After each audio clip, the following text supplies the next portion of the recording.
नमस्कार दोस्तों। आज जो स्टॉक की हम बात करेंगे वो शायद इंडियन स्टॉक मार्केट में one of the most talked stock है, जिसके बारे में काफ़ी ज़्यादा बात हुई है। काफ़ी लोगों ने अपने स्टॉक पोर्टफोलियो में रखा है, काफ़ी सारे लोगों ने इसमें लॉस भी किया है, कुछ कम लोगों ने प्रॉफिट कमाया, लेकिन काफ़ी सालों तक बहुत सारे लोगों ने ये स्टॉक होल्ड कर रखा था। बात करते हैं सुज़लॉन की। ठीक है, ये सुज़लॉन का मंथली टाइम फ्रेम है। अभी मंथली टाइम फ्रेम पे देखें तो सुज़लॉन 60 रुपीज़ पे ट्रेड कर रहा है, और जो कि इसका ऑल टाइम हाई 420 के अराउंड है, तो काफ़ी नीचे ट्रेड कर रहा है। एक बार स्टार्टिंग से देखते हैं हिस्ट्री में क्या हुआ है सुज़लॉन के। सुज़लॉन का जब स्टॉक आया था, सुज़लॉन का अप ट्रेंड जैसे ही कंटिन्यू था यहाँ तक, जैसे ही अप ट्रेंड यहाँ पे ब्रेक हुआ, ये वाले लेवल्स के अराउंड 140 के अराउंड, कुछ लोग अर्ली एग्जिट में यहाँ पे एग्जिट हो चुके होंगे। 2 महीने होल्ड किया था, ऊपर जाके रिजेक्शन आके नीचे क्लोज किया था, काफ़ी बड़ा सेलिंग था और यहाँ से पुल बैक दिया था। तो ये वाले सेलिंग के हिसाब से 250 के अराउंड इसमें निकलना था। 250 में कुछ लोग निकले होंगे, अगर नहीं निकले होंगे तो 130 के अराउंड का लेवल था जहाँ पे एग्जिट का बेस्ट एरिया था। अब 130 वाला प्राइस वापस आया नहीं है, देख सकते हैं प्राइस नीचे गया, वापस एक पुल बैक दिया, वापस नीचे चला गया। अब यहाँ पे ऑब्जर्व करने वाली एक बात है, ये वाला कैंडल है या ये वाला ऑब्जर्वेशन आपको बाकी सारे स्टॉक्स के एनालिसिस में काफ़ी हेल्प करेगा। अगर ये वाला एक हमने जो वर्टिकल लाइन मार्क किया है, अगर वो लाइन को हम देखें, ये वाले कैंडल ने यहाँ पे देख सकते हैं 20% माइनस कैंडल बना है, काफ़ी ऊपर से रिजेक्शन कैंडल ने लिया है, अराउंड 420 से 280 तक प्राइस आया है, काफ़ी हेवी रिजेक्शन है। हेवी रिजेक्शन के साथ प्राइस ने RSI 60 को ब्रेक किया है और नीचे आके क्लोज किया है। नेक्स्ट कैंडल में इसका फॉलोअप आया है, देख सकते हैं। तो ये 3 कैंडल का सेलिंग बना, पुल बैक आया और वापस से इसको ब्रेक किया। ये जैसे ही लो ब्रेक होता था यहाँ पे एग्जिट होना था, 1-2 महीने यहाँ पे वेट किया और वहाँ से वापस से प्राइस ने फॉल होना चालू कर दिया। और ये प्राइस देखिए वापस से आया नहीं है, 21206 के अराउंड वाला। अभी जो देखे यहाँ पे सपोर्ट बना था, ये सपोर्ट बना था, अब यहाँ पे सपोर्ट लेने की कोशिश किया लेकिन ब्रेक कर दिया। अब यहाँ पे भी यही हुआ है, पुल बैक आया, नए बायर ये वाले जोन से ये वाला बड़ा कैंडल बनाया, ये वाले नए बायर्स हैं जो देख सकते हैं आप 40 के नीचे भी RSI लेके गया है। अब ये वाला मेजर सेलर बन जाएगा। 190 to 160 एरिया जो है वो काफ़ी हेवी रेजिस्टेंस बनेगा। जब प्राइस ये लेवल पे आएगा उस टाइम उसको फेस करना पड़ेगा रेजिस्टेंस। ठीक है, अब यहाँ से देखते हैं आगे। प्राइस गिरा था, वापस से एक पुल बैक किया, पुल बैक में वापस जैसे ही प्राइस ऊपर गया, प्रीवियस सपोर्ट से प्राइस ने रिजेक्शन लिया। ये वाला प्रीवियस सपोर्ट एरिया है, यहाँ से प्राइस ने रिजेक्शन लिया, प्राइस वापस से नीचे चला जाता है। अब प्राइस कंटिन्यूसली यहाँ से फॉल किया है, कंटिन्यूसली डाउन ट्रेंड में स्टॉक चला जा चुका है। अब हमने इससे पहले जितने भी सारे वीडियोस हमने एनालाइज किए हैं, चाहे वो स्टॉक ऊपर जाने के लिए बना हो या तो स्टॉक में करेक्शन आने के चांसेस हो, दोनों टाइप के स्टॉक्स हमने डिस्कस किया है। तो एक चीज़ हमने उसमें देखी है, जब भी प्राइस ऊपर रहती है 60 RSI के ऊपर मंथली टाइम फ्रेम में, वो स्टॉक मोमेंटम के लिए अच्छा होता है। और जब भी प्राइस में 60 के नीचे होता है RSI मंथली में, और उसमें अगर मोमेंटम आता है तो वो मोमेंटम फेडअप हो जाता है, मोमेंटम चला जाता है। जैसे हम यहाँ पे देख सकते हैं, यहाँ पे बढ़िया सा मोमेंटम आया था प्राइस में, ये देख सकते हैं आप। और ये वाला मोमेंटम जैसे ये कैंडल बना था 68% का, नेक्स्ट कैंडल भी जो बना था वो यहाँ से टॉप तक काफ़ी अच्छा बाइंग दिया था उसने, 58 के अराउंड दिया, % के अराउंड दिया था, लेकिन वापस में फेडअप हो गया। अब ये वाला भी आप देख सकते हैं कैंडल, इसमें भी बढ़िया कैंडल आया था 68% का, इसमें भी बाइंग आया था, लेकिन वो बाद में फेडअप हो गया। उसका रीज़न क्या है, यहाँ पे देख सकते हैं आप, प्राइस जो है 60 RSI का रेजिस्टेंस ले रही है। यहाँ पे भी सेम रीज़न है, यहाँ पे भी प्राइस ने 60 का रेजिस्टेंस लिया हुआ है। तो जब भी ऐसा होता है 60 के अराउंड प्राइस आती है, वहाँ पे प्राइस रिजेक्ट करती है, तो वहाँ से करेक्शन के चांसेस ज़्यादा रहते हैं। जैसे यहाँ पे 26 का प्राइस चल रहा था, 26 से प्राइस हाफ से भी नीचे चला गया, यहाँ से काफ़ी हेवी रिजेक्शन आया, पुल बैक दिया और लेकिन रिजेक्शन लेके वापस अभी भी यहाँ पे भी देख सकते हैं आप रिजेक्शन किस तरह टाइप से लिया है प्राइस ने।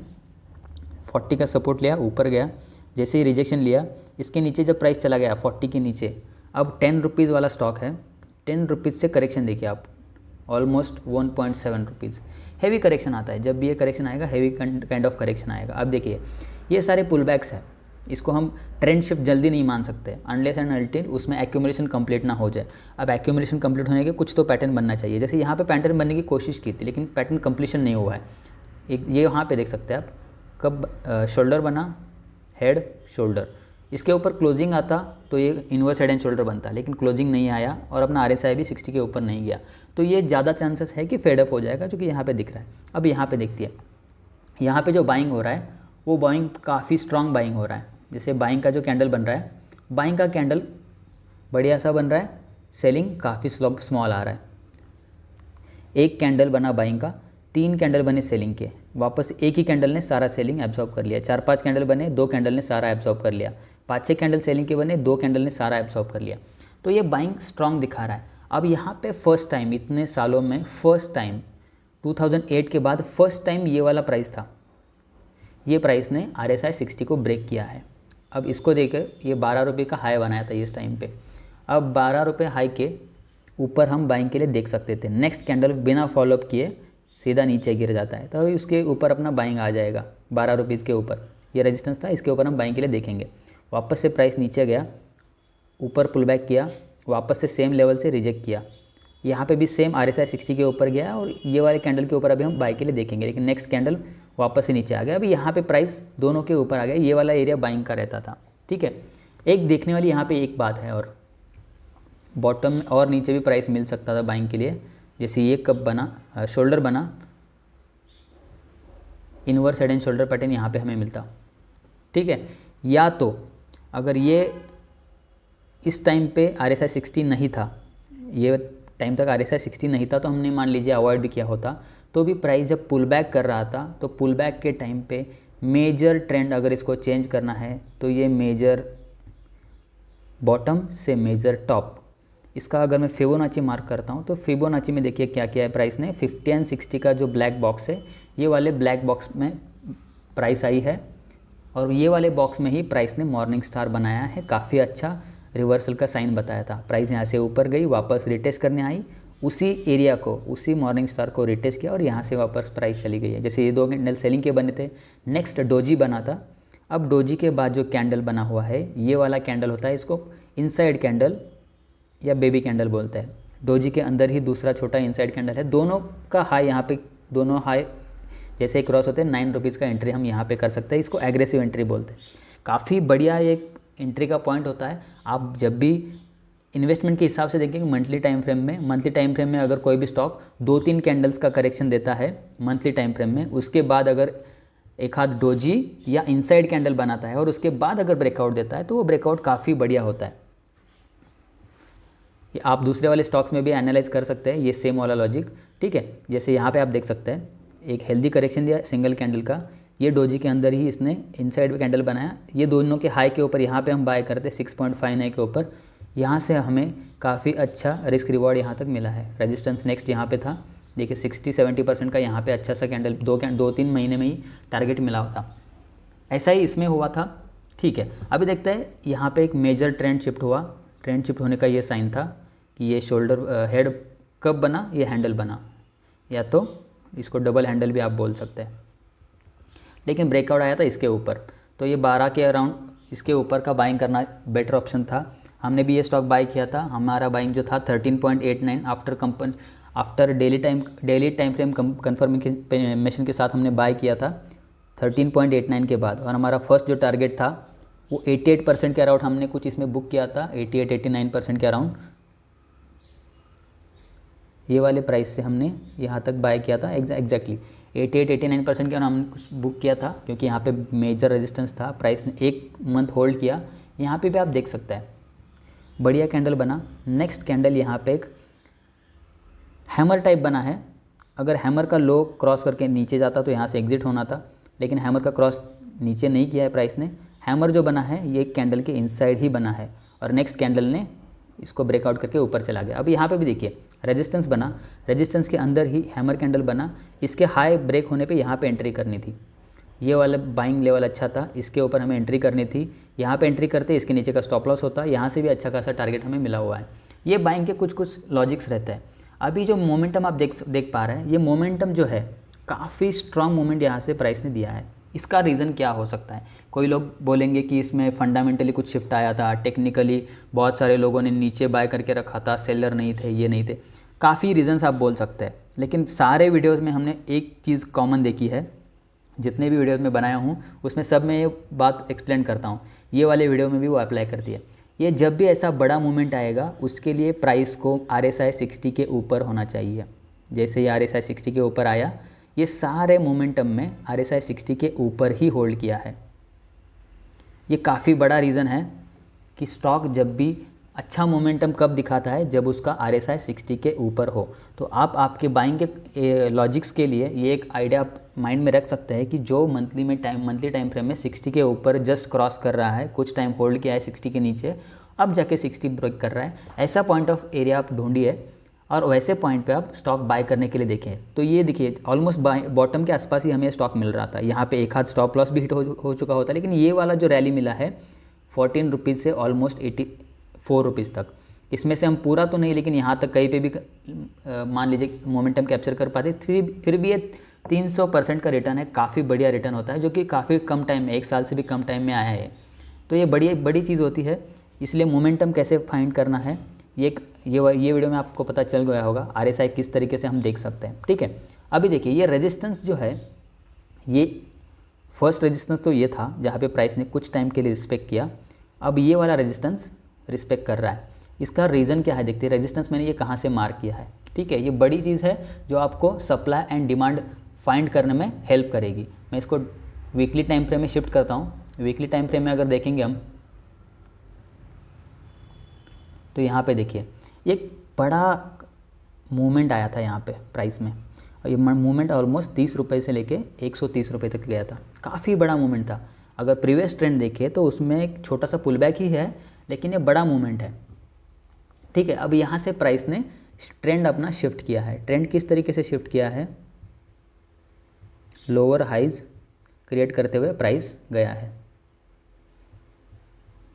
ठीक है। अब यहाँ पे आप ट्रेंड मार्क करने के बाद आपको पता चलेगा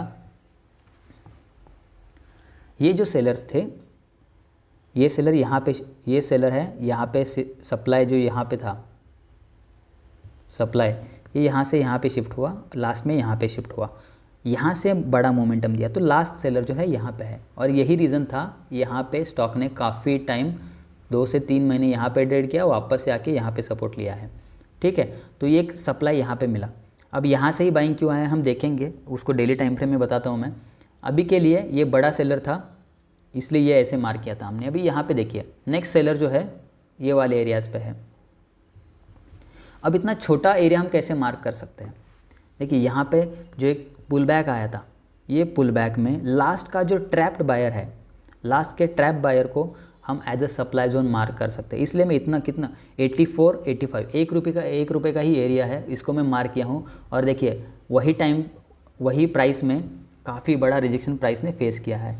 इसको डेली टाइम फ्रेम में अगर आप देखेंगे तो समझ पाएंगे कि कितना बड़ा रिजेक्शन पॉइंट है ये। देखिए फर्स्ट टाइम जैसे ये रैली आई थी, फर्स्ट टाइम जैसे ही पॉइंट ने ये वाले पॉइंट को टच किया 83 से प्राइस 72 तक नीचे आई, वापस से पुल बैक किया और वापस से 85 रुपीज़ टच करके वहाँ से ही एग्रेसिव सेलिंग आया, और ये यहाँ से ट्रेंड चेंज किया है प्राइस ने। आप देख सकते हैं ये लो था, हायर लो, जिसको ब्रेक किया है यहाँ पे प्राइस ने, और यहाँ से प्राइस नीचे गिरी है। तो ये जो पॉइंट बनता है अभी, ये सप्लाई जोन बना हुआ है। बाकी के पॉइंट्स जो होते हैं, जैसे ये वाला पॉइंट है, ये सप्लाई नहीं, ये रेजिस्टेंसेस है, ये रेजिस्टेंस है, ये रेजिस्टेंस है, ये रेजिस्टेंस है। रेजिस्टेंस एंड सप्लाई का डिफरेंस मैंने ऑलरेडी अपने बाकी वीडियोस में भी एक्सप्लेन किया हुआ है। मैं एक बार फिर से यहाँ पे बता देता हूँ। जो प्राइस अगर वहाँ से सेलिंग आता है और अगर वो ट्रेंड चेंज करवाता है, ट्रेंड चेंज करवाने वाला टॉप मोस्ट पॉइंट जो होता है उसको सप्लाई मानते हैं, सप्लाई जोन बोलते हैं। और जहाँ से प्राइस करेक्शन देती है, जैसे 15%, 10%, उसको हम एज अ रेजिस्टेंस कंसिडर करते हैं। यहाँ से प्राइस ने ट्रेंड चेंज करवाया, इसलिए सप्लाई बनता है, ठीक है। अब एक टाइम फ्रेम में हमने देखा था, वीकली टाइम फ्रेम में, कि ये मेजर रेजिस्टेंस था। मेजर रेजिस्टेंस पे आके प्राइस ने सप्लाई क्रिएट किया है। एक बार यहाँ पे देखते हैं तो एक प्राइस ने हाई बनाया, लेकिन RSI में प्राइस ने लो बनाया था। हमें कहीं पे भी RSI का डाइवर्जेंस वगैरह नहीं देखना होता है, हमें जनरली वो रेजिस्टेंस पॉइंट पे या सप्लाई पॉइंट्स पे वो चेक करना होता है। जैसे हमें यहाँ पे पता चला है, यहाँ पे हम सेल नहीं करेंगे। हम सेल कहाँ पे करेंगे, लास्ट लो मार्क करके रखेंगे। अब यहाँ पे ट्रेंड चेंज हो चुका है, क्योंकि प्राइस ने नीचे आके क्लोजिंग की है। जैसे प्राइस रिटेस्ट करने गया, वापस से रिजेक्शन आया, प्राइस ऊपर गई, रिजेक्शन लेके वापस नीचे आ रही है। अब ये वाला सेलिंग हो रहा था। ये बाइंग का रीज़न एक बार मैं आपको बताना चाहता हूँ। वीकली टाइम फ्रेम में एक बार कन्वर्ट करता हूँ मैं। वीकली टाइम फ्रेम में अगर आप देखेंगे ये बढ़िया मोमेंटम किया था 4 वीक, 3 वीक का सेलिंग आया और एक ही वीक ने सेलिंग सारा एब्सॉर्ब कर लिया। अब यहाँ पे ये ज़रूरत है, ये रेजिस्टेंस जोन है, अगर बढ़िया रेजिस्टेंस जोन में कैंडल आई है ग्रीन कलर, तो यहाँ पे जो वॉल्यूम आ रहा है वो मोस्टली सेलर का होगा, क्योंकि यहाँ से कैंडल तो ऊपर जाएगी, लेकिन यहाँ पे जैसे आएगा बाइंग के अलावा जो बायर इंटरेस्टेड है बाइंग में, उससे ज़्यादा सेलर इंटरेस्टेड होंगे सेलिंग में, तो इसलिए यहाँ पे वॉल्यूम क्रिएशन ज़्यादा होता है, जो कि आप यहाँ पे देख सकते हैं। यही रीज़न था कि नेक्स्ट मंथ यहाँ से यहाँ फॉलोअप नहीं आया। अगर यह ब्रेकआउट देने वाला होता तो इसको यहाँ से फॉलोअप कैंडल आके यहाँ से एक ग्रीन कैंडल इसके ऊपर क्लोज करनी चाहिए थी, जो कि नहीं आई है, और यहाँ से आके वापस प्राइस ने इवनिंग स्टार बना दिया। अभी भी हमने सेलिंग यहाँ पे नहीं किया होता, जैसे ही प्राइस ये वाला लो क्रॉस करेगा हम सेलिंग में आके अपना बाइंग का पोजीशन चेंज कर एग्जिट कर देंगे। अब यहाँ पे आप देखेंगे एम पैटर्न भी यहाँ पे kind of M pattern form होता है और लास्ट का जो बायर है वो ट्रैप हो जाता है। सही है, यहाँ पे लास्ट का जो बायर है वो ट्रैप हो जाता है। अब ये एज बायर सप्लाई जो बना था, अब ये एज अ सेलर काम करेगा। अब यही प्राइस को आप देख सकते हैं, मैं इसको अपना रेजिस्टेंस मान लूँगा। ठीक है, अभी इसमें ट्रेंड जो शिफ्ट हुआ है वो कुछ इस तरीके से हुआ है, प्राइस ने यहाँ पे नया लो बनाया। अब जैसे ही प्राइस ने नया लो बनाया इसके नीचे लो, तो ये प्राइस का डाउन ट्रेंड कन्फर्म हो चुका। अब यहाँ से जो आ रहा है वो पुल बैक है। पुल बैक में क्या है, लास्ट का जो लो है ये एज अ रेजिस्टेंस काम करना चाहिए और ये अपना सप्लाई जोन है। ठीक है, अब ये एरियाज़ में क्या होता है, जनरली फिबोनाची का फिबोनाची हम अगर लगाते हैं टॉप टू बॉटम, तो देखिए डेली टाइम फ्रेम में फिबोनाची का मैं 50-60 का एक बॉक्स मार्क कर देता हूँ। अब ये ट्रेंड हमें पता चल गया, फिबोनाची का एरिया मिल गया। अभी मुझे सेलिंग का एरिया मिल गया, कहाँ पे मुझे सेल करना है, ये वाले स्टॉक से कहाँ मुझे एग्जिट होना है। ठीक है, ये पुल बैक इतना बड़ा क्यों आया है ये भी देखेंगे हम। अभी हम देख रहे हैं कि टॉप से सेलिंग वापस कहाँ पे आएगा, यहाँ पे आया था, अब कहाँ पे आएगा, रेजिस्टेंस एरिया ये वाला है, उसी रेजिस्टेंस के पास जब प्राइस आई है, देखिए यहाँ पे सीधा गैप अप कैंडल बना था। गैप अप कैंडल कहाँ पे बना था, ये वाला जो ट्रैप बायर था उसके एरिया में। अब ये वॉल्यूम देखिए आप, सबसे ज़्यादा वॉल्यूम प्रीवियस सारे कैंडल से सबसे ज़्यादा वॉल्यूम यहाँ पे आया है, लेकिन जो कि सेलिंग का कैंडल है। नेक्स्ट कैंडल में सेलिंग आना चालू हुआ, सेलिंग आया। अब ये देखिए यहाँ से वापस प्राइस ने डाउन ट्रेंड चालू कर दिया है। डेली टाइम फ्रेम में ट्रेंड चेंज हो चुका है, वीकली में भी ये ट्रेंड चेंज हुआ है, अभी बस मंथली में ट्रेंड चेंज होना बाकी है। वीकली में भी हमने चेक किया था, यहाँ पे डाउन ट्रेंड चालू हो चुका है। मंथली में अभी क्या है, मंथली में प्राइस ने ये वाला हाई लो ऊपर जाने की कोशिश की, जब इसके नीचे चला जाएगा तब जाके कंफर्म डाउन ट्रेंड बन जाएगा। ठीक है, डेली और वीकली कभी भी ट्रेंड चेंज होगा तो ट्रेंड चेंज पहले डेली में होगा, फिर वीकली में और फिर जाके मंथली में होगा। As of now daily and weekly दोनों टाइम फ्रेम में इसका ट्रेंड चेंज हो चुका है। अभी देखते हैं इसके डेली टाइम फ्रेम में, ये वाला रेजिस्टेंस एरिया हमें पता चल गया था फिबोनाची का। ठीक है ना, देखिए ये वाले एरिया में यहाँ से प्राइस नीचे गया, वापस यही एरिया में आया, जब भी आया है बढ़िया कैंडल बनाता है ताकि लोगों को लगे यहाँ से और बाइंग होने वाला है। देखिए यहाँ पे बढ़िया वॉल्यूम आता है, प्राइस भी 4.5% का, लेकिन इसका फॉलोअप नहीं आता है। रेजिस्टेंस हम कैसे आइडेंटिफाई कर सकते हैं, जब भी वो रेजिस्टेंस एरिया में प्राइस जाए और ग्रीन कैंडल अच्छे से क्लोज करे, तो ध्यान रखिए नेक्स्ट कैंडल अगर उसका फॉलोअप नहीं आ रहा है तो इसका मतलब वहाँ पे सेलर एक्टिवेट है। यहाँ पे हम देख सकते हैं जितने भी टाइम हम जहाँ पे भी देखना चाहिए, ये वाले बाइंग का एरिया था, ये वाला भी नेक्स्ट बाइंग का अच्छा कैंडल बना था और ये वाला भी बाइंग का अच्छा कैंडल बना है। उसके अलावा यहाँ पे भी बाइंग का अच्छा कैंडल बना है। आप चारों जगह पे देख सकते हैं, बाइंग अच्छा है फेड अप हो गया, बाइंग अच्छा है फेड अप हो गया, यहाँ से भी सेम और यहाँ पे भी सेम।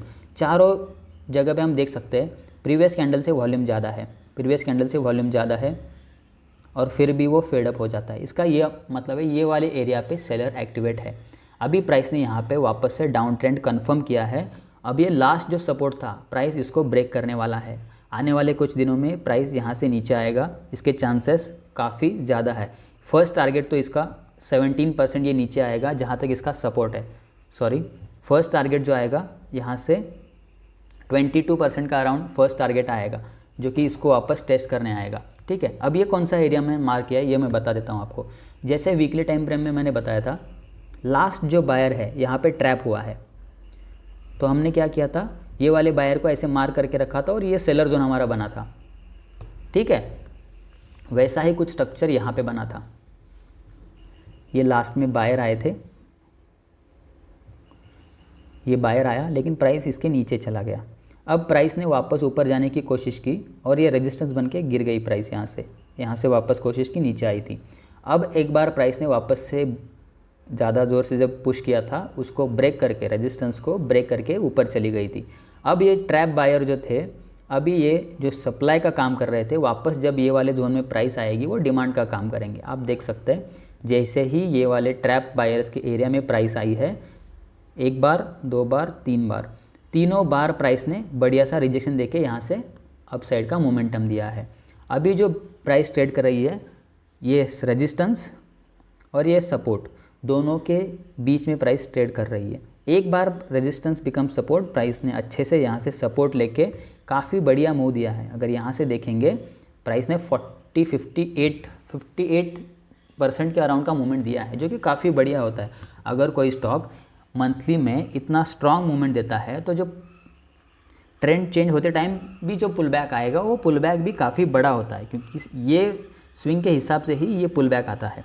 ठीक है, अभी जो देखें मंथली में RSI अगर देखें हम, ये अब तक की कहानी थी ये स्टॉक की कि किस तरीके से स्टॉक ने अब तक परफॉर्म किया है।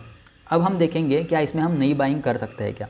इसके लिए हमें सबसे पहले डेली टाइम फ्रेम चेक करना, मंथली टाइम फ्रेम चेक करना का। मंथली टाइम फ्रेम में स्टॉक 60 के ऊपर ट्रेड कर रहा था, अभी ये महीने में 60 के नीचे जा रहा है। और अभी जो कैंडल बना हुआ है, ये महीने का जो कैंडल बना है, उसमें ऊपर से रिजेक्शन आ रहा है। तो एज ऑफ नाउ ये वाले स्टॉक में बाइंग का कोई नया लॉजिक तो है नहीं, क्योंकि ये 60 के ऊपर नहीं ट्रेड कर रहा है और ऊपर से कैंडल रिजेक्शन ले रहा है। यहाँ पे ओपन हुआ था प्राइस, ऊपर जाके नीचे आके और नीचे जाने की कोशिश कर रहा है। तो एज ऑफ नाउ मंथली में तो बाइंग इसमें नहीं है। वीकली में अगर देखें, वीकली में प्राइस ने 60 के ऊपर काफ़ी टाइम होल्ड करके वापस नीचे आके 60 का रिजेक्शन लिया है। ये वाले जोन ने प्राइस में 60 का रिजेक्शन लिया है। तो एज ऑफ नाउ वीकली में रेजिस्टेंस एरिया में प्राइस है, प्राइस रेजिस्ट कर रही है, रिजेक्शन ले रही है, तो वीकली में भी बाइंग का कोई चांस नहीं है। डेली में हमने ऑलरेडी देखा है कि स्टॉक जो है करेक्शन फेज़ में है, इसमें और ज़्यादा चांसेस करेक्शन के ही है, तो बाइंग का कोई भी इसमें लॉजिक नया नहीं है। अगर आपके पास ये स्टॉक ये वाले रीजन में कहीं पे भी आपने बाय किया हुआ है, ये वाले बाइंग रेंज में 60 से 80 के अराउंड, तो आप ये एक बार के लिए सोच सकते हैं कि आपने टॉप में प्राइस में एंट्री की है। हो सकता है न्यूज़ के कारण हो, फोमो के कारण हो, जो कि ऑब्वियस रीज़न है। ऑपरेटर जो न्यूज़ फैलाता है उसका यही रीज़न होता है, जो ऑपरेटर ने नीचे में स्टॉक बाय किया है उसको किसी ना किसी को तो बेचना होता है, तो ऊपर में आने तक वो यहाँ पे ही आके न्यूज़ फैलाएगा मार्केट में। या तो न्यूज़ चैनल पे आएगी, या तो आपके यूट्यूब पे, या तो आपके मोबाइल में कोई अलर्ट्स आएंगे, उसमें वो न्यूज़ फैला के आपको यहाँ पे कहीं पे माल आपका अपना चिपका देता है।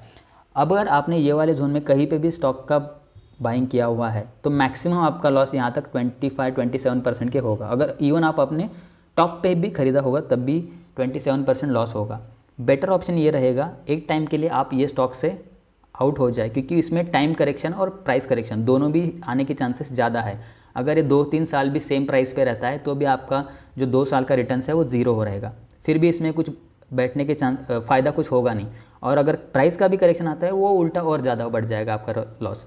इससे अच्छा है कुछ टाइम के लिए ये स्टॉक से आप साइड में रहेंगे। ठीक है, अभी देखते हैं एक बार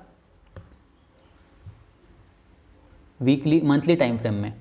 ठीक है, मंथली टाइम फ्रेम में ये कहाँ तक नीचे आ सकता है। जैसे ये बढ़िया स्ट्रॉन्ग ट्रेंड स्टॉक ने बताया है, उस हिसाब से अगर मैं स्टॉक का बॉटम टू टॉप फिबोनाची भी मार्क करता हूँ, तो एक एरिया यहाँ पे मैंने मार्क किया हुआ है, ये वाला बॉक्स, ये फिबोनाची का ब्लैक बॉक्स है, 50-60 का जोन। यहाँ तक प्राइस आने के चांसेस है। अगर ये वाले एरिया में आता है और यहाँ पे हमें बाइंग के लिए कुछ सिग्नल्स मिलते हैं, जैसे कि कप हैंडल पैटर्न बनेगा, इनवर्स हेड एंड शोल्डर बनेगा, या तो RSI डाइवर्जेंस के हिसाब से वहाँ ट्रेड कर सकते हैं, ऐसा कुछ पैटर्न बनेगा ये वाले एरिया में, तब जाके हम बाय कर सकते हैं। तो एज ऑफ नाउ ये वाले सारे एरिया में स्टॉक में सिर्फ वेट एंड वॉच यही एक बढ़िया ऑप्शन रहेगा, क्योंकि यहाँ से 35% और करेक्शन आने के चांसेस है। इसमें कहीं भी बीच में ना फंसने के कोशिश ही हमें लॉसेस से बचा सकती है। स्टॉक में फोमो एंट्री हमेशा लॉस करवाएगी, उससे ज़्यादा लॉस ये हमें करवाएगा इतना गिरा है और कितना गिरेगा। जिसका एग्जाम्पल हमने देखा ही है पहले, जो स्टॉक 400 रुपये ट्रेड कर रहा था वो 1 रुपये तक पहुंचा है। तो ये कोई भी नहीं अभी ये बोल सकता है मार्केट में कि ये स्टॉक और कितना गिरेगा। जो स्टॉक 85 था वो 46 तक भी पहुंचा था, वापस 70 गया है, पता नहीं चलेगा कब तक वो 30 आ जाएगा। तो ये सारे लॉसेस करने का कुछ फ़ायदा नहीं है। जो ट्रेंड हमें बता रहा है वो ट्रेंड के हिसाब से ही स्टॉक में हमें एंट्री एग्जिट करना बेटर ऑप्शन रहता है। इसलिए प्राइस एक्शन हमें सही से बताता है, एटलीस्ट हमें हेल्प करता है कि लॉसेस हम किस तरीके से मिनिमाइज़ कर पाएँ। ये हम कंप्लीटली 2 ही लॉजिक से हमने इसको ट्रैक डाउन किया है स्टॉक को, एक तो ट्रेंड, दूसरा RSI।